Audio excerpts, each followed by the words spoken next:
everyone, I am Shusupriya. I have done BTech EC from Amity University, Kolkata. I have passed out in 2021. It is quite hard to think of any industrial activity which can be done without the use of machine learning or artificial intelligence. I have done my internship on breast cancer prediction using machine learning in Python last year from Webskitters Technology Solutions Private Limited. It's a very reputed company which provides professional training to students. I am very honored that I was guided by Indranil Das sir. His way of teaching and helping students helped me a lot to crack the interview of one of the top MNCs, Accenture.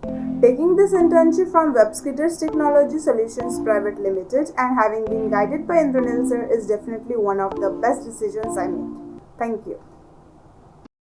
Hit like, share, subscribe, click on notification bell. If you want to join the course or want a free demo class online, get the registration link below inside the description box.